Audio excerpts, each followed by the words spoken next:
Good morning. Welcome to Catalyst. My name is Bill. Happy Memorial Day weekend. Thank you so much for being here and worshiping with us. If this is your first time worshiping with us here at Catalyst, we are about one thing, and that is loving people to life change in Christ. Those four words represent what we intend to do here this morning. We want to change every time we have the opportunity to become more like Jesus. He is the quintessential model of how to live a life that pleases and worships and serves God. And so as we continue our worship, and I say that because worship's not just music. Worship is everything the people of God do to serve God. So we're going to continue worshiping by learning this morning. We're going to jump back into our series on the Book of Ruth. We took a little break last week because our very special missionaries were with us, thankfully for them. And so I want to invite you to turn to Ruth Chapter 2. Ruth's pretty easy to find. It's Joshua, Judges, Ruth. So if you can find Joshua, then Judges, then Ruth right after that. While you're turning to the book of Ruth, chapter 2, let's review the big Bible story so we know how we got here. So in the beginning, God created the heavens and the earth. After he created everything else, he created two humans, Adam and Eve. He placed them in the garden at Eden. In the middle of the garden, there were two trees. One tree was the knowledge of good and evil. The other is the tree of life. Good. After being disobedient to God, they get kicked out of the garden at Eden, and Adam and Eve have two children, Cain and Abel. Then we fast forward. Sin begins to go rampant in humanity. Fast forward to Genesis chapter 9. God sends a flood, and in order to save one righteous man's family from the flood, he tells this man to build an ark. That man's name was Noah. Noah had three sons, Shem, Ham, and Japheth. Man, you guys are on it today. I'm going like 2.0 level questions, and you're still staying with me. That's good. So Shem, Ham, and Japheth, and their wives, and Noah and his wife. The flood recedes. Humanity is restarted. Fast forward to Genesis 12. God chooses a man who's currently living in a place called Ur of the Chaldeans, and he says, I want you to go to the land that I will show you. You can be my people. I'm going to be your God. I'm going to bless those who bless you, curse those who curse you. All this land to the north, south, east, and west is going to be yours to your descendants. That man's name was Abram, and then God changed his name to Abraham. Well done. Then Abraham is told by God he's going to have a son of promise. That son of promise will inherit the covenant relationship with God. Abraham's son of promise's name is Isaac. Isaac is likewise told by God that he will have a son of promise, and that son of promise will inherit the covenant relationship with God. Isaac's son of promise name is Jacob. Then Jacob has 12 sons. The older sell one of the younger into slavery. He goes off into the land of Egypt. Then eventually he rises all the way to being second in command of Egypt. Then God sends a famine and everybody has to move to Egypt. The name of Jacob's son, who was sent 13 years ahead as a slave, who became a ruler, his name is Joseph. The family moving into Egypt under Joseph and Pharaoh's protection and blessing, by the way. If you get all the way to the end of Genesis, Pharaoh actually blesses God's family, puts them in the land of Goshen. That gets us all the way through just Genesis. All of that happened in the first book of the Bible. And if we don't review that, you might miss how everything unfolds. So then the children of Israel are living in Egypt. 400 years pass. There's now a king or a pharaoh in Egypt who did not know who Joseph was. They get frightened of how big people of God have become. They put them into slavery. The children of Israel then cry out for a deliverer.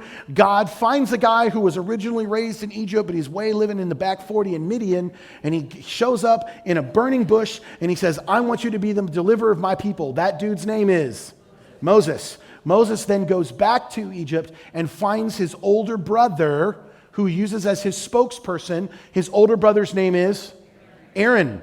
And there's a little debate about which one was born first. Moses also has an older sister. Her name is Miriam. There's a little debate about whether Miriam or Aaron is older. We could have that one after church if you like. I can give you the case for both sides. So then, the Moses and Aaron, they perform these amazing feats of God's miraculous power, overcoming all the ancient gods of Egypt. They leave, and God brings them up to a body of water, and the Egyptian army is chasing them, and then God causes this body of water to part. The name of the body of water is The Red Sea. You guys are still with me. This is good. So then they part the Red Sea. God parts the Red Sea. They walk across on dry ground. Pharaoh, in his arrogance, follows them in. God crashes down the Red Sea. And they actually have archaeological discovery of horses and chariots at the bottom of the Red Sea. You can look it up after church. It's there. So then they have ultimately, and I would love to tell you that they just started obeying God and they just started following this miraculous God. Unfortunately, that's not the case. They have an obedience problem. They wander in the wilderness for how many years? 40 years in the wilderness. All so that the oldest generation would die off. God raises up the next generation. He leads them. The young man who sat outside the tent of meeting when Moses was meeting with God, who then God raises up to lead the children of Israel into the land of Canaan, his name is Joshua. Joshua leads the children of Israel. They cross the Jordan River. The Jordan actually parts in the same way the Red Sea did. The Jordan parts. They walk across the Jordan on dry ground. They now move into the land of Canaan. They're supposed to extricate everyone else from the land. They don't do that. It's another form of disobedience. That leads us into the Judges period, where they're now moved into the land of Canaan. But the key thought from the book of Judges is everyone does what is right in their own eyes. There's no single leader over the people anymore. They're all just kind of, YOLOing it up and doing their own thing. And that is the setting for the book of Ruth. The book of Ruth takes place during the end of the Judges period. And I'm going to give you a little bit more understanding of how close to the end of the Judges period today. So just so you all understand, that's where we're at in the big Bible story.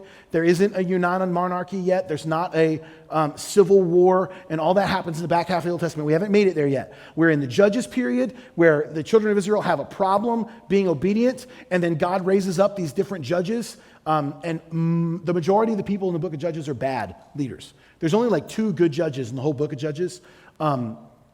So don't have your kids pick a judge and try to live like that, because that would definitely not work out well, right? Like 50 Shades of Samson is not the kind of leader we need. So here we are. We've now made it to Ruth chapter 2. Let me give you the key thought that's going to mesh all of these messages together, and then we're going to jump in. So here's the key thought. The story of Naomi's restoration is the setting for Ruth's redemption and inclusion in the people of God. 2 weeks ago, I told you that I learned the coolest thing about the book of Ruth when I was preparing for last Sunday's sermon. So I read the whole book. I outlined the whole book. I'm trying to, Lord, what are you saying in the big picture so then I can understand what you're saying in each of these little pictures. And the biggest thing I learned is that Ruth is not the primary character of the book of Ruth. Naomi is the primary character in the book of Ruth. How did I discover that? Because the book of Ruth begins and ends talking about Naomi, and all 4 chapters begin and end talking about Naomi. Naomi has more lines than Ruth has. Boaz has more lines than Ruth has. While Ruth is an amazing character in the story, we ought not get distracted by the book's title and miss the other things that God is doing. And so last week we looked at Elimelech and how his leadership of moving his family over into Moab is viewed negatively, and then ultimately Naomi coming home and bringing Ruth with her is viewed positively. Naomi is an Israelite widow who is moving back to Bethlehem from Moab after the death of her husband and both of her sons. Ruth is a childless Moabite daughter-in-law of Naomi, moving after the death of her husband. And today we meet the next big character in the book of Ruth, Boaz. Boaz is a wealthy relative of Elimelech, who is Naomi's deceased husband. And he owns land near Bethlehem where Naomi and Elimelech used to live. Just so we're all clear about the who's who and the what's what. All right, so with that said, let's get into Ruth. Oh, one more thing. 2 weeks ago, I told you that the events of the book of Ruth happen in about 1115 BC. I'm beginning to question how accurate the number is, and I'll tell you why. So there's a scale of dates. There's late dates and early dates. There's late and early dates for the Exodus, and there's late and early dates for the dedication of Solomon's temple. The problem is I'm having to determine which of the late and early dates for the Exodus I think is most accurate, and also which of the early dates for Solomon's temple are the most accurate, and you can't do this. You can't make years up. So if you go early here, you have to go early here, or the timeline doesn't track. If you go late here, you have to go late here, or the timeline doesn't track. So the 1115 BC is the later date, and after some more reading and studying this week, I'm just questioning whether it's late or early. So I'm going to retract my previous statement and say, I'm not exactly sure. What I can tell you is the events of the book of Ruth occur between about 1260 BC and 1115 BC. And that would be the range from the early to the late. And just because I did a super deep dive on timelining this week, and I just want to let you know, I might have been wrong. I'm not super sure. Hopefully by the time we get to the end of the book, I might have that one figured out. So here we go. Ruth Chapter 2, starting in verse 1. Now, Naomi had a relative on her husband's side, a man of standing from the clan of Elimelech, whose name was Boaz. And Ruth the Moabite said to Naomi, "Let me go to the fields and pick up the leftover grain behind anyone whose eyes I find favor." Naomi said to her, "Go ahead, my daughter." So she went out, entered a field, and began to glean behind the harvesters. As it turned out, she was working in a field belonging to Boaz, who was from the clan of Elimelech. Just then, Boaz arrived from Bethlehem and greeted the harvesters. "The Lord be with you." "The Lord bless you," they answered. Boaz asked the overseer of his harvesters, "Who does that young woman belong to?" Yeah, you can giggle, it's okay. The overseer replied, "She is the Moabite who came back from Moab with Naomi." She said, "Please, let me glean and gather among the sheaves behind the harvesters." She came into the field and has remained here from morning until now, except for a short rest in the shelter. So Boaz said to Ruth, "My daughter, listen to me. Don't go and glean in another field, and don't go away from here. Stay here with the women who work for me. Watch the field where the men are harvesting, and follow along after the women. I have told the men not to lay a hand on you, and whenever you are thirsty, go, get a drink from the water jars the men have filled." At this, she bowed down with her face to the ground. She asked him, "Why have I found such favor in your eyes that you notice me, a foreigner?"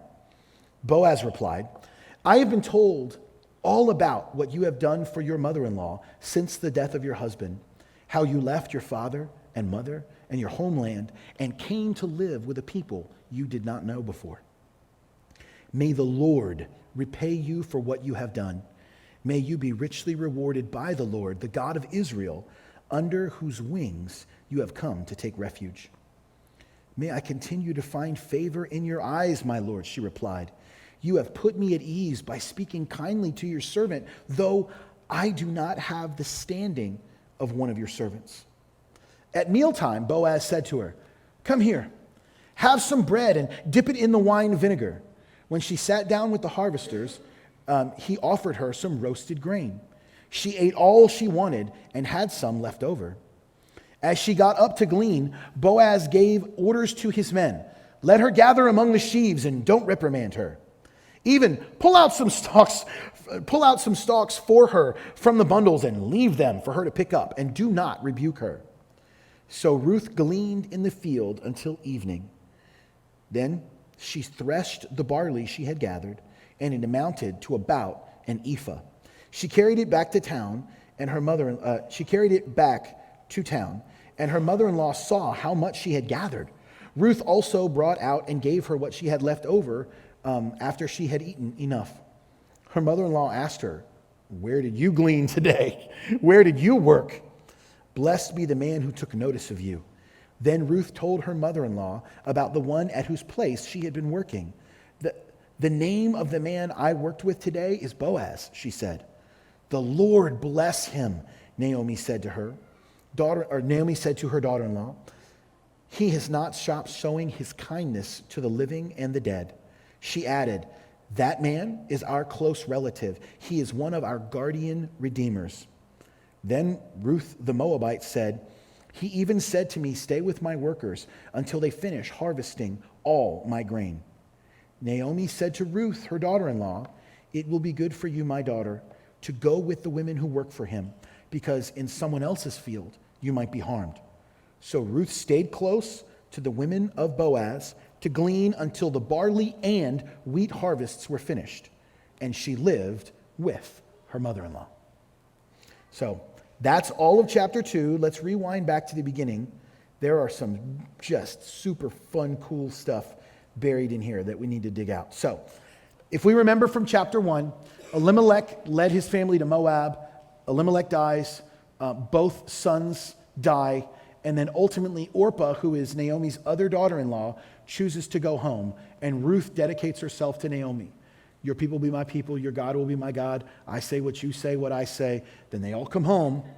And then here, verse 1. Now, Naomi had a relative on her husband's side, a man of standing from the clan of Elimelech, whose name was Boaz. So, if you'll remember, and I've said this before, when the book of Ruth was originally written, there's no chapter 2, right? The original biblical authors did not stop and go, you know what, Casey? I think this is a perfect place. Let's put a chapter break and just put another one. When the texts were written, they were stories. They were on scrolls. They weren't even on pages. So we have added chapter breaks in order for us to do what we're doing today and be able to jump into the story and start at a specific place. The reason the chapter break is right here at chapter 2 is because chapter 2 has a thematic element. We're introducing a new character. And the way that Boaz is introduced has a lot to do with the way his character is supposed to be understood and interpreted. So first, Naomi had a relative on her husband's side. Notice that Boaz is introduced through the lens of his relationship to Naomi. Again, that's why I said Ruth's book's not really about Ruth. It's about Naomi's redemption that includes Ruth's inclusion and adoption into the people of God. So Boaz is first introduced to us as a relative of Naomi on her husband's side. And then this term, man of standing. Literally it means great man, champion, hero, mighty man of valor, if you think about that term when it talks about Gideon, or a man of means. Man of standing, man of means. This is an influential, wealthy man in the town and the area of Bethlehem. This is not, like Joe Schmo dude. This is a man of standing, and he is from the same clan as Elimelech. Now, for us, that's just an added detail. But to the original readers who still lived under Old Testament law, they sort of see the writing on the wall, so to speak. They understand the concept of what's typically called the kinsman redeemer or the guardian redeemer. So I want to explain this concept because if you don't understand what this means, you're going to miss it in verse 1, whereas the original readers would have immediately understood. Because last chapter, Naomi said, I don't have any more sons, right? What am I going to do? Am I going to go get pregnant? You're going to wait for my boys to grow up and marry them? No, it'll be bitter for me, but better for you to stay home. So coming into chapter 2, we're already waiting for Naomi to be rescued by a male relative who's not going to be one of her sons. And then, oh, look, here comes a relative, Boaz, from the clan of Elimelech. So here's what is commonly referred to as Levirate or Levirate marriage. In this case, Elimelech marries Naomi, and they do not produce any male heirs. And then Elimelech dies. Naomi, as a woman, is not allowed to own property. She is dependent on the male family members that she has. That's why it was so important. That's why even in the 10 Commandments, honor your father and mother, that what? That your days may be long in the land. The whole purpose is there's no social security system in Old Testament Israel. The way that elderly folk were cared for is when their children took over the family farm, took over the family business, and provided for their mother and father until they go home. So Naomi's in a tough spot. She needs to be rescued or redeemed by someone who's related to her. And here's where this Levirate or Levirate marriage comes in. If Elimelech had a brother, it would be Elimelech's brother's job to marry Naomi, to impregnate Naomi, but the first child, male child that Naomi bears, would be considered the son of her deceased husband, so that his family lineage would continue. Now that sounds super odd to us today. I get that. That sounds super weird. Those of you who have brother-in-laws, you're all going, ew, right? I get it. I get it. Every time this passage comes up, my sister-in-laws are like, no. Okay? No. Well, now that my nieces are slightly older, they're like, ew. I get it. But you have to understand the functionality of this in its day. This is provision for widows and orphans. And what do we have here right now? Naomi is a widow and Ruth is an orphan.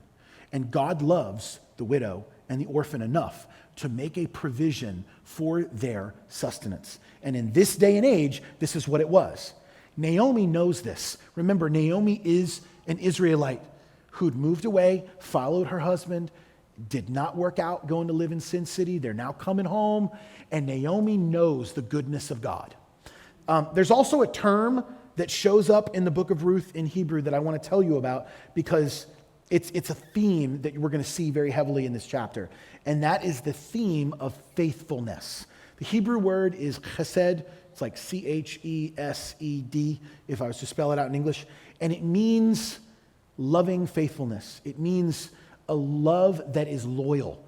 God's loyal love to his people, a wife's loyal love to her husband, a husband's loyal love to his wife, right? We call that faithfulness, or we might call that fidelity, right? Kind of centered all on that word faith. Whereas in a Hebrew context, it's centered on loyalty. When you add loyalty and love together, that's what faithfulness is. That's what this Hebrew term hesed or chesed is loyalty in love and love in loyalty, an equal mixture. So Naomi knows the loyal love of God. And she's coming home because she's been out there in Sin City and it didn't work out so well. And now she's coming home destitute as the orphan and the widow, and she is trusting that God has not forgotten her.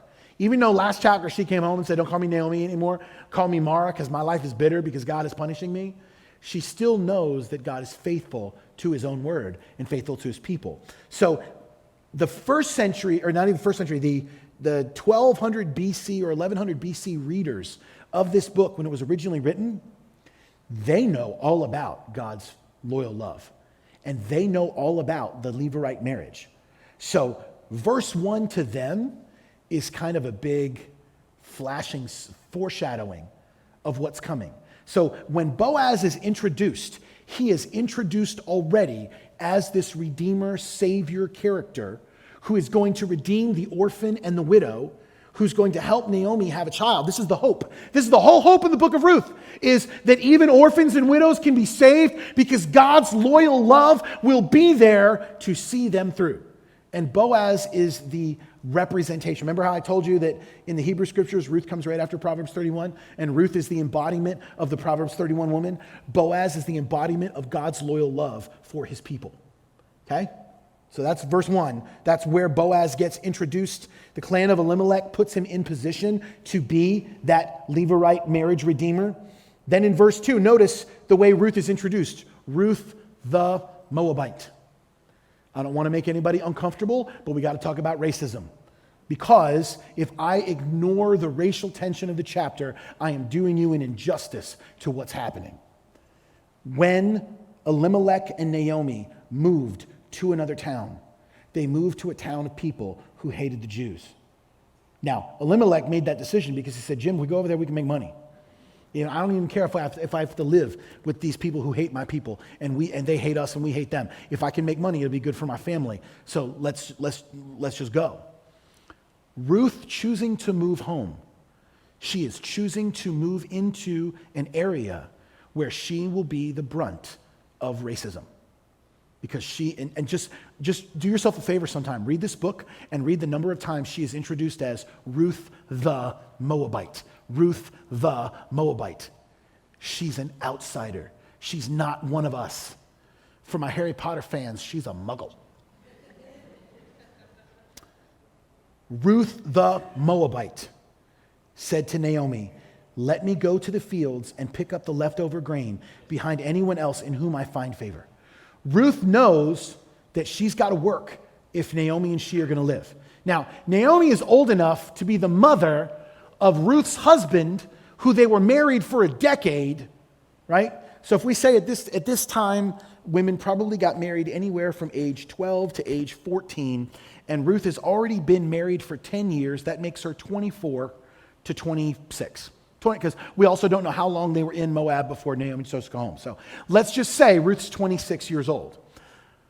Naomi is the mom of Ruth's husband, who would have likely been slightly older than Ruth, right? So men took wives who were younger. So if we say Ruth is 26, let's go ahead and add on, let's just go for 10 years. That means that Mahlon and Chilion were 36, and that means that Naomi's probably, let's go mid-50s. So mid-50s, Ruth 26. Here's the portrait difference.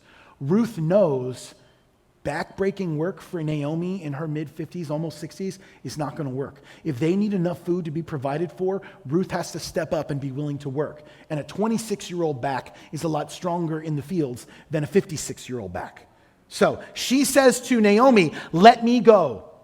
Let me go to the fields, pick up the leftover grain. So something else context-wise, I'm sorry, it's going to take a lot to get through. I promise all the verses aren't going to be this long, but there's a lot of foundation here. Why does Ruth go to the field? Because those of you who like taking notes, write down Leviticus chapter 19, verses 9 and 10. Leviticus 19, 9 and 10 allow a provision for the poor. If you were a landowner and you were growing a crop, Leviticus 19, 9 and 10 says this. And this is not in the notes, Dino, so don't freak out. When you reap the harvest of your land, do not reap the very edges of your field or gather the gleanings of your harvest. Do not go over your vineyard a second time or pick up the grapes that have fallen. Leave them for the poor and the foreigner. I am the Lord your God. This is God providing for the poor in the land by not having the landowners scrape every last thing that they grew. They were to leave the edges of their field unharvested so that if anyone were poor, they could go and harvest some food to eat. Ruth knows this, likely because Naomi knows this. Ruth didn't grow up in Israel, she grew up in Moab, right? But Naomi grew up here. Naomi knows the goodness of God. Naomi knows the loyal love of God. So somewhere along the line, she's taught Ruth this practice. And Ruth goes, I'll go. Let me go for us. So then she goes out, and I love in verse 3, right? Here in the middle of verse 3, it says, so she went out. She entered a field, began to glean behind the harvesters, as it turned out. These are the funniest words in the whole chapter, I promise. As it turned out, she was working in a field belonging to Boaz. Now remember, if you're the original readers, you already have kind of a glint in your eye about Boaz, right? Because he's introduced and there's, maybe he's the Redeemer. Maybe that's where this is going. And then all of a sudden, Ruth decides to go out and serve Naomi, and she accidentally happened to become in Boaz's field. So we got to ask the question here. You got two choices. Ruth going out, not knowing anybody, ending up in Boaz's field. Coincidence or providence, right? I'm not willing to say miraculous, and here's why.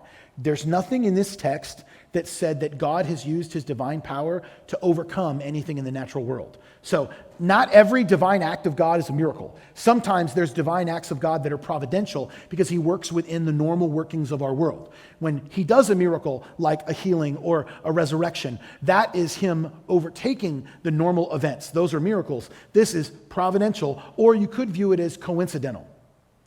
I think the original readers and we today would understand this is like a tongue-in-cheek. You know whose field you'll never guess whose field she was in, right? Like to me it's very obvious. As it turned out, she ends up exactly where she needs to be, which is in Boaz's field. And not just where she needs to be. Look at verse 4. She ends up where she needs to be at exactly the same time that Boaz is coming back to check on his field. Like, really? Really, you want to tell me that after all of that 21-day journey from Moab back to Bethlehem, and Naomi finds a place to crash, and Ruth says, let me go out and get us some food that just happens to be in the same place where Boaz is going to be, and it just happens to be? Like, at what point can we just stop and say, maybe God is at work, right? Because that's exactly how the original readers would have read it. Just then, as it turned out, just then. These are God moving behind the scenes in a providential way. Boaz arrived from Bethlehem and he greeted the harvesters. That means the harvesters are working for Boaz. That means he is a wealthy landowner. That confirms that man of means from verse 1. But look at the way he greets them. He doesn't greet them and be like, Jim, how's my work today? No, he greets them in the name of the Lord first. The Lord be with you. Now notice it's all capital letters, right? What does it mean in an English Bible when you see the word Lord in all capital letters? God's covenant name for his people. That's Yahweh in English.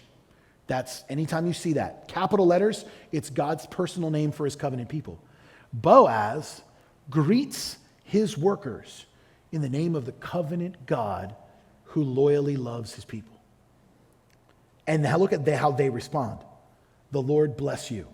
This is picturing Boaz not just as the hopeful maybe redeemer figure, but the hopeful maybe redeemer figure who lives his life the way God desires it, in right relationship with God, putting God first. But he's also not a slouch when it comes to business. Doesn't say how long he looked through his field, but all of a sudden he went, I don't know you. And he goes to his overseer or the person who's overseeing the operation, and he asks, who is this young woman? He's asking for her identity. Who does the young woman belong to? He is not assuming that Ruth is a slave. He's asking about her heredity, right? Remember I told you there is a racism element to this book. He's asking, you ain't from around here. Where's she at? Where's she from? And the overseer now replies with a conversation that happened before Boaz shows up, right? The overseer clearly had a conversation. She's the Moabite who came back with Naomi. Verse 7 is the conversation that she asked the overseer for and his take on who she is as a person. Then verse 8, Boaz speaks directly to Ruth. And what is his first words? My daughter. What were the last words Naomi said to Ruth before she left the house that morning? My daughter. So not only is Boaz pictured as this redeeming character, not only is he pictured as a righteous and godly man, he uses the same loving words that Naomi uses as a father who cares for a young woman. My daughter, listen to me.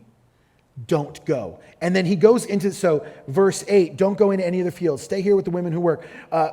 Verse 9, watch where the men are harvesting. I've told everybody not to lay a hand on you. Go whenever you want, get drink from the water jars.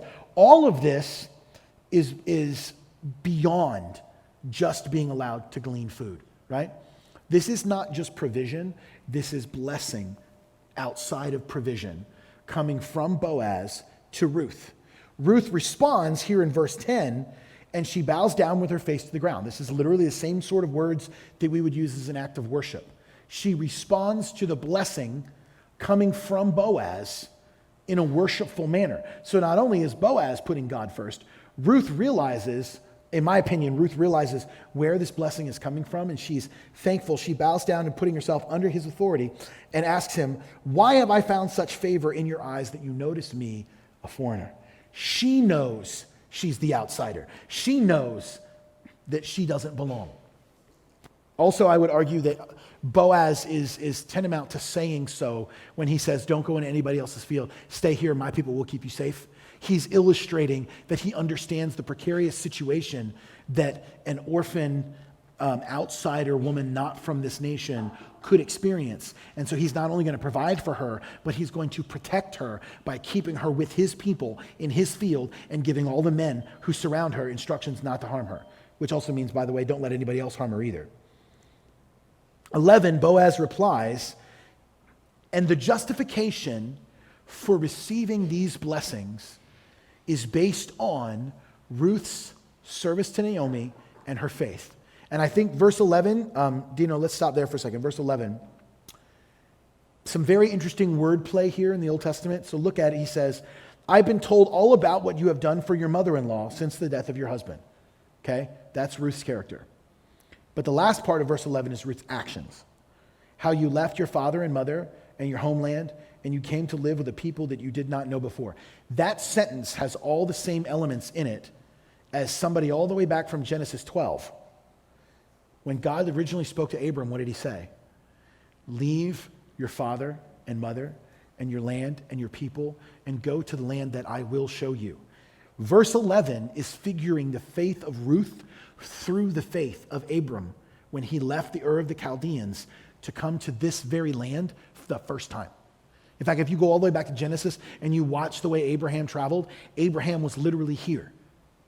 So I think verse 11 is illustrating to us that Ruth is not just the Proverbs 31 woman, but Ruth has the heart of faith to believe in God, even though she wasn't born in Israel. And by the way, just in case anybody missed it, Abram wasn't born a Jew. He couldn't be, because there was no nation of Jews at the time that Abram followed. Paul even says that in the New Testament. Abram is the very first Gentile who put his faith in God. Why? Because Abram's the beginning of the Hebrew line. You can't call him a Hebrew because there were no Hebrews before him. He was just some random Gentile that God said, I'm going to make a covenant with you. I'm going to be your God. You're going to be my people. Let's go. Let's go over there and let's do this. When Abram originally followed God, he was just a guy. And then Genesis plays out and he becomes a patriarch. Here in this moment, Ruth is just one girl from the wrong side of the tracks, but who has the right heart and the right faith and is willing to leave everything she's ever known behind and commit herself to God. That's what happened in chapter 1. So verse 11 likens Ruth's faith to Abraham. Then we get to 12. May the Lord repay you for what you have done. May you be richly rewarded by the Lord, the covenant God of Israel. May you be richly rewarded by the covenant God of Israel, and then under whose wings you have come to take refuge. So sometimes people like to overly, when we say that we read the Bible literally, right? We read the Bible literally. This verse does not mean that God has wings like a giant eagle. This is a analogy. It's actually called a zoomorphism or zoomorphism, and it's using the description of the way a mother hen uses her wings to shield her children, and it's the same way that God uses his divine authority to shield his people. It is not saying that God has to have wings in order to be real or to be true. That's called literalistic reading. It's overly wooden. Clearly, this language is saying, you be richly rewarded by Yahweh, the covenant-making God of Israel, under whose protection you are now taking refuge, right? Does that make sense? So that's what a zoomorphism is, if you ever hear it. An anthropomorphism, just for those of you who like notes, is when we use human characteristics to describe God. The strength of God's hand, or the God's sight, or God hears. Those are anthropomorphisms because we're using the description of a human being to describe God, versus here, that's a zoomorphism using a description of an animal. 13, Ruth responds again, may I continue to find favor. She realizes everything she's receiving from Boaz is on grace. It's not on earn. She doesn't deserve it. She's still an out-of-towner, but God is pouring out all of this loyal love on Ruth.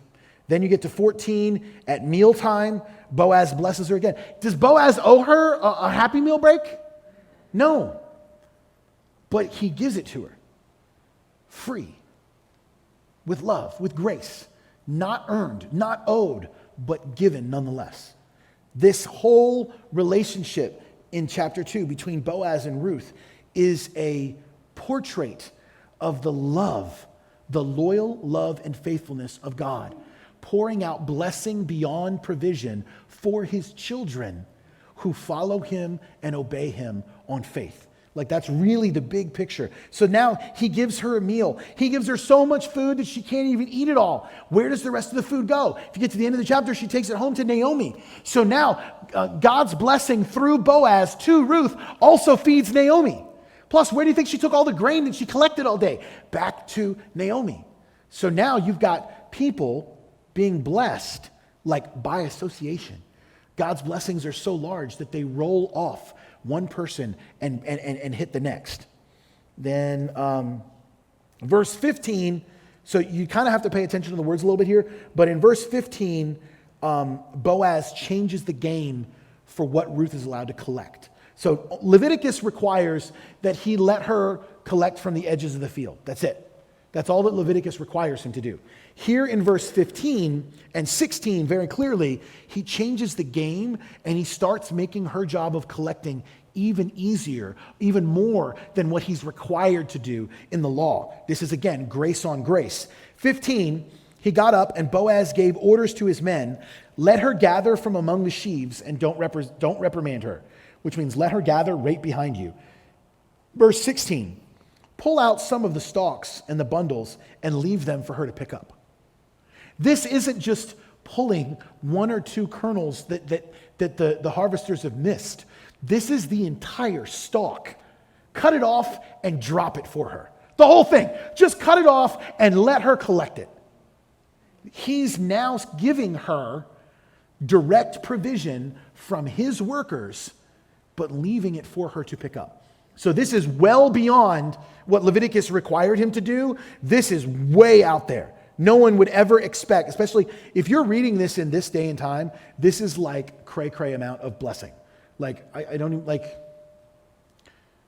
can't even think of a modern day analogy that works, because it's the agrarian society is so locked into you collect and you eat and you collect and you eat. And Boaz is saying, no, I want you to do the work, but I want you to give it to her.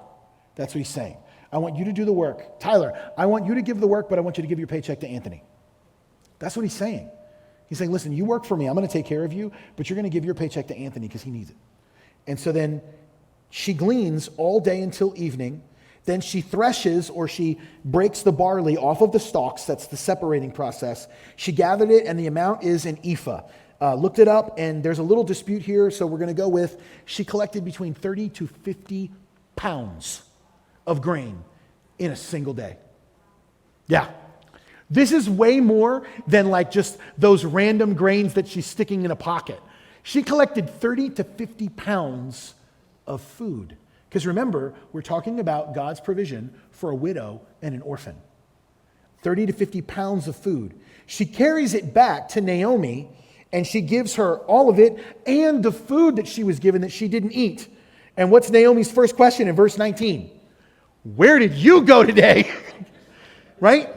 Naomi's response in verse 19 should illustrate how large the blessing is for us. Even if it doesn't make a lot of sense to us, 30 to 50 pounds of grain and, taking the rest of your Happy Meal and sticking it in your purse, we might not be able to get all of that. But what we can read is the way that the original audience responds to Ruth. Where did you go? Right? Like, how did you get all of this in a single day? Where did you work? Blessed is Ruth, wherever you went, I pray that God would bless that man. And then in verse 19, now the cat's out of the bag. The man I worked with today is Boaz. And Naomi's reaction in verse 20, may Yahweh, the covenant-making God, bless him. He has not stopped showing his kindness. The Hebrew word right there in verse 20 is that chesed that I told you.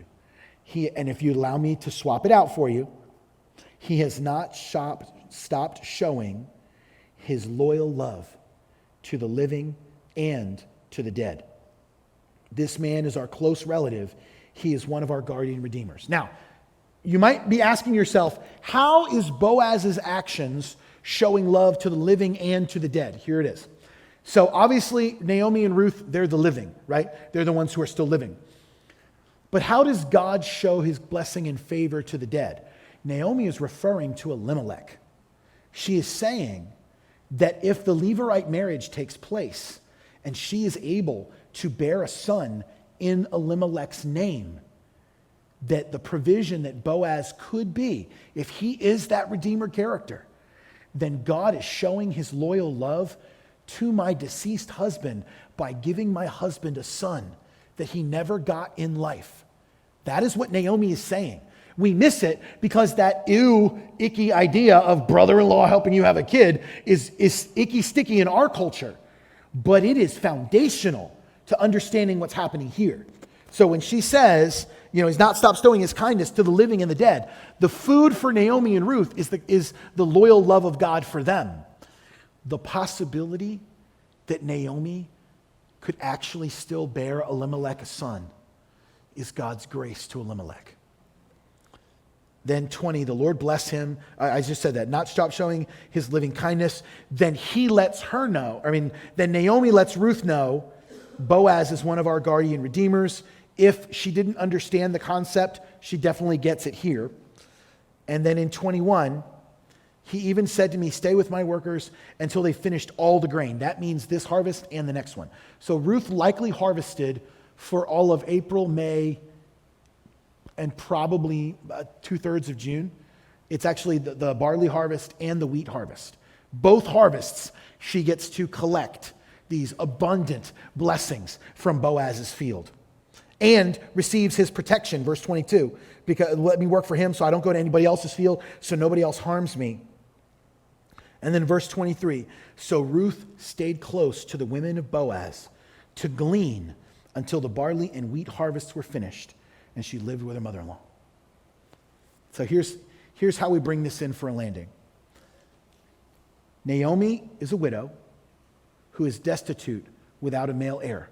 That's what she needs. She needs her Elimelech to have a son. And the only way that's going to happen is with a guardian or kinsman redeemer. Ruth is an out-of-town, outsider, orphan who's with Naomi. But that outsider, out-of-towner has the faith of Abraham to believe and trust in God. And now we add to that the third character, Boaz. Boaz is the living representation of the loyal love of God to redeem even those born outside of Israel. Why? So here's the one thing that I think is the coolest that brings this whole chapter together. Why? Number one, Boaz is an amazingly godly man, and we could leave it there. He is. He is the representation of God's loyal love. No question about it. But there's another reason why Boaz is motivated to show love to the woman who's born outside. Does anybody know, without looking and without cheating, does anybody know who Boaz's mother is? Boaz's mother is Rahab the prostitute from the book of Joshua. The one woman who was an outsider, who when the time came, placed all her faith in the loyal loving of God and redeemed her entire family. Boaz is alive because Rahab placed her faith in Yahweh. I guarantee you, he learned that as a kid. Boaz is the living representation of a woman born outside, placing her faith in the one true God, even betraying the town she lived in. And if you go back to, Joshua, 2, 3, 4, somewhere in there, she says to the spies in the land, no. We heard what your God did in Egypt. We believe God has given you this land. What do I have to do? I place my faith in your God because clearly he's better than our God. That's Boaz's mother. When you put that, and how do I know that that's Boaz's mother? If you turn to Matthew chapter 1, somewhere between verse 5 to 8, as Matthew is going through the genealogy of Jesus, it specifically says that the mother, whose mother was Rahab. So if you look at Boaz in Matthew chapter 1, you're going to see that his mother was Rahab. The man who was raised by an outsider who placed her faith in God absolutely can recognize the same thing in this young woman who comes as an outsider, placing her faith in God. And the whole chapter is this giant portrait of God's loyal love, even for the widow and the orphan, even for the one born outside. Faith is the element that brings about God's blessing. That's what chapter 2 is about. So what does that mean for you and I today? So here, let me give you your takeaway as we bring this in for a landing. God's covenant faithfulness is displayed through Boaz's treatment of Ruth. How often do we stop and look to see if the coincidences in our life are actually God's providence working or at work guiding us? If you just thought that Ruth just happened to be in the right field, just happened to be there at the right time when Boaz came by, just happened to get a free Happy Meal from Boaz at lunch, just happened for him to tell his workers, hey, by the way, cut the sheaves and just drop them. Let her collect his money. How many just happens have to happen before we realize that what's really happening is God in action? Now we get to the benefit of seeing this with 3,000 years worth of rear view mirror. But I would submit to you that God is still the same yesterday, today, and forever. how many times do you look at your own life and see, well, this just happened that way. And oh, well, this just happened that way. And this just happened that way. I think so many times we miss the move of God in our church and in our families because we're too stuck on coincidence. And we don't zoom the lens back and look to see if I put two or these three things together, that it's actually providence. I believe that God still has a loyal love for his people. I believe that Boaz is also that redeemer, Christ-like character whose love and whose grace provides blessing beyond provision for anybody who's willing to place their faith in him. That's the contemporary lesson. If I were to bring Boaz forward, Boaz is the Jesus character. Boaz is the character through whom God mutes out more than just provision, but blessing and provision for those who come to him on faith.